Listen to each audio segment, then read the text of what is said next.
Assalamu alaikum, amis du monde, gens de bien. Abou Bakr Faye, l'esprit libre. Nous sommes, comme d'habitude, toujours ravis de vous rencontrer et d'avoir aussi à vous partager une nouvelle vidéo. Donc, il va toujours s'articuler autour de l'idéal qui nous a unis et qui va consister sur le fait de partager certaines conceptions, certaines philosophies donc, qui agissent directement sur nos pensées, donc sur nos habitudes, qui forgent à long terme nos caractères et notre personnalité. Aujourd'hui, nous allons vous proposer de répondre à une question, donc une question qui va toujours s'allier successivement par rapport aux dernières vidéos que nous avons proposées. Et là, la question c'est quel est l'état de votre esprit? Quel est l'état de votre esprit? Est-ce que votre esprit est libre? Ou bien votre esprit est toujours subordonné? Ou bien conditionné par son environnement? Conditionné par des sentiments? Ou bien conditionné par des croyances qui peuvent ne pas être justes parce que véritablement ne participant pas à votre stabilité, à votre tranquillité, mais aussi au bonheur que vous cherchez. Alors, pour répondre à cette question, nous allons proposer tout simplement 3 voire 4 éléments. Quand on prend le premier critère, il s'agit tout simplement pour la personne qui est dotée d'un esprit libre. À chaque fois qu'il est confronté à des situations ou bien à des circonstances, ou bien à chaque fois que sa réaction, une décision de lui est sollicitée, elle préfère réfléchir avant d'agir, surtout quand elle voit que ses émotions sont mises en cause, ou bien il y a de ces sentiments qui se sont réveillés. Sinon, il y a véritablement un de ces principes, ou bien une de ces croyances qui doit être mise en cause. Donc là, elle préfère réfléchir donc sur le pour et le contre, ou bien elle réfléchit sur la conformité entre les principes auxquels elle se réfère, mais aussi les croyances véritables qu'elle a eu justement à s'accommoder depuis lors. Donc, la personne qui a un esprit libre, à chaque fois qu'il est confronté justement à des circonstances, soit des circonstances extérieures ou bien même à chaque fois qu'il voit que son état ne s'améliore pas ou bien ralentit dans son avancement, il essaie à chaque fois de voir qu'est-ce qui doit être tout simplement fait, quelle est la décision qui doit être prise. Donc par là, elle préfère justement réfléchir mûrement avant de prendre une décision, donc de miser le pour et le contre, et de regarder aussi la décision qu'elle compte prendre, sa conformité par rapport aux principes qu'elle a, ou bien sa conformité par rapport aux croyances qu'elle a eu à adhérer. Donc, c'est tout à fait l'opposé de la personne qui a un esprit qui est conditionné ou bien un esprit qui est totalement subordonné. Cette personne, elle a tendance à réagir de façon hâtive, donc elle ne réfléchit pas, elle ne prend jamais le temps de réfléchir, de poser le pour et le contre. Donc, elle suit directement ses impulsions, ses passions. Donc, surtout quand c'est une personne qui est sous la colère ou bien qui est dominée par des passions qui occupent finalement ses esprits, elle préfère donner doucement une réponse à une circonstance ou bien donner une réponse à une situation qui est venue et qui a affecté véritablement son esprit. Là, elle ne donne pas le loisir à son libre arbitre, elle ne fait pas aussi appel à sa conscience, mais elle ne fait que écouter ses sentiments, ses impressions sur les gens, ou bien ses impressions par rapport à ce qui pourrait advenir aujourd'hui ou bien après-demain. Donc là, sa décision ne se prend pas dans la réflexion, mais elle se prend tout simplement dans la précipitation, sous la colère, sous les émotions, sous les sentiments. Donc c'est tout à fait le contraire de la personne qui a tout simplement un esprit qui est libre. Deuxième élément, ou bien deuxième critère qui va nous permettre de distinguer si on est véritablement libre d'esprit ou bien si notre esprit est conditionné, c'est que la personne qui a un esprit libre est souvent une personne proactive. Donc proactive, c'est synonyme, on peut prendre comme synonyme donc responsable. Donc la personne qui est confrontée à des situations, comme je le dis souvent, soit ce sont des situations extérieures à lui, ou bien sa situation même en tant que telle, son niveau de développement, donc par rapport à ses connaissances, par rapport à sa richesse, par rapport à sa famille, par rapport à son comportement et autres. À chaque fois qu'il est dans ces situations, donc elle essaie de voir sa part de responsabilité dans la situation qui est présente. Donc la personne qui a cet esprit libre, et elle se voit tout simplement à travers sa conscience de soi.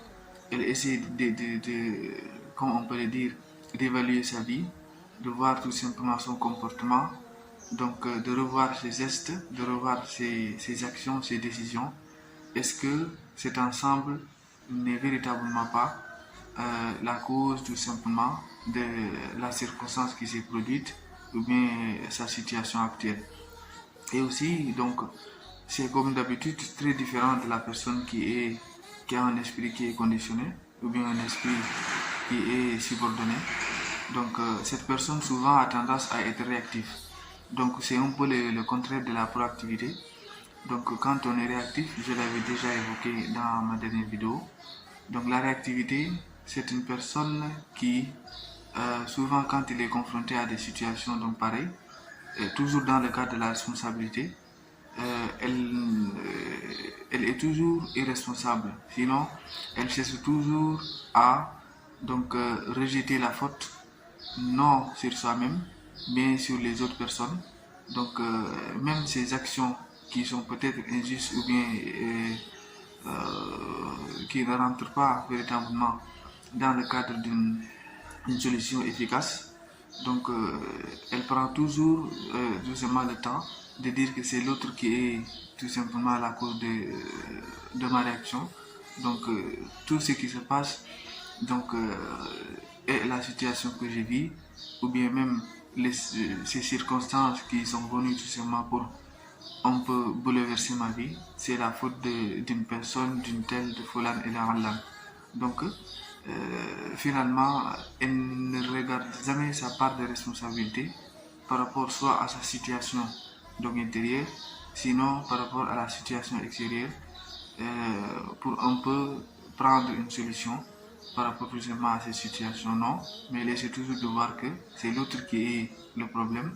Donc, parce qu'il a fait ceci, mais parce qu'il a fait cela, de sorte que moi aussi, donc j'ai pris cette réaction, j'ai agi comme ça, donc c'est une personne qui ne voit jamais sa responsabilité dans les circonstances tout simplement de sa vie. Troisième critère qui permet tout simplement de distinguer ces deux personnes, celle qui a un esprit libre ou bien celle qui ne l'est pas, c'est à chaque fois quand il y a un problème qui existe, ou bien quand une circonstance est survenue, la personne qui a un esprit libre, elle constate la réalité du problème, mais subitement, elle essaie tout simplement de trouver une solution à ce problème. Donc, il ne se met pas dans une logique de lamentation, dans une logique de regret, dans une logique de critique, de menace et autres, mais elle essaie donc finalement de trouver quel est le problème quelle solution je pourrais apporter donc pour pouvoir changer la tendance. S'il s'agit tout simplement d'une circonstance qui est extérieure, minimiser tout simplement euh, voilà, les conséquences du problème. Si c'est une situation qui lui est intérieure, la personne essaie toujours de voir qu'est-ce que je peux véritablement changer à moi-même, quel autre comportement je dois adopter, quelle autre habitude je dois essayer de m'habituer. Donc elle voit toujours sa responsabilité, donc elle propose aussi une solution pour pouvoir sortir de cette crise. Et comme d'habitude, tout à fait le contraire de la personne qui est réactive. Donc cette personne, elle s'attarde souvent à parler, à reparler, à discuter, à débattre sur le problème, donc de façon éternelle et continue. Donc elle ne pense pas tout simplement à trouver une solution euh, sur ce problème, à trouver une solution donc efficace, durable ou bien fiable, mais elle se met tout simplement dans une logique de lamentation, comme je le dis. Elle critique de part et d'autre. Donc l'idée de trouver une solution pour sortir de cette crise ne rentre jamais dans son esprit, parce que c'est un esprit finalement et on peut mis sous anesthésie, donc ce qui fait que son esprit ne fonctionne plus, sa conscience n'est plus là, c'est finalement son inconscience qui le domine. Et à chaque fois que vous êtes tout simplement sous l'influence de votre inconscience, vos sentiments, vos impressions et vos perceptions donc, peuvent de temps à autre vous obliger à avoir des réactions qui peut-être vous allez forcément regretter. Le quatrième élément qui va permettre toujours de faire une distinction entre la personne qui a un esprit libre et la personne qui ne l'est pas. La personne qui a un esprit libre, souvent, elle est optimiste. Elle garde toujours de l'espoir et elle est toujours optimiste. À chaque fois qu'elle est confrontée à une situation, elle essaie de trouver tout simplement le côté positif et de trouver une solution pour sortir de cette crise. Alors que la personne qui est tout simplement qui a un esprit subordonné ou bien qui est réactif, donc elle a toujours cet esprit pessimiste, elle voit toujours le côté négatif de la chose, donc ses pensées sont aussi toujours négatives, donc ce qui fait que il vit tout simplement dans l'inquiétude, dans le stress, dans les désarrois, dans les lamentations, dans les regrets. Donc c'est tout à fait aussi la différence entre la personne qui a un esprit libre qui lui vit souvent la tranquillité, le bonheur tout simplement et l'harmonie, parce que à chaque fois qu'elle rencontre tout simplement un problème, elle constate le problème, elle essaie de résoudre aussi, mais elle voit toujours le côté positif de cette circonstance qui est venue tout simplement faire un passage dans sa vie. Voilà, on est arrivé au terme de notre vidéo. Donc, nous remercions tout simplement l'ensemble de ceux qui ont eu le temps de suivre l'intégralité de notre vidéo. Nous vous invitons aussi, donc, si vous avez aimé la vidéo, à toucher tout simplement sur le bouton j'aime. Mais aussi, n'hésitez pas à vous abonner pour pouvoir bénéficier donc ultérieurement des autres propositions de vidéos que nous allons vous faire. Donc toujours dans cette logique tout simplement de partage. Sur ce, je vous dis à la prochaine. Salam alaikum wa rahmatullah.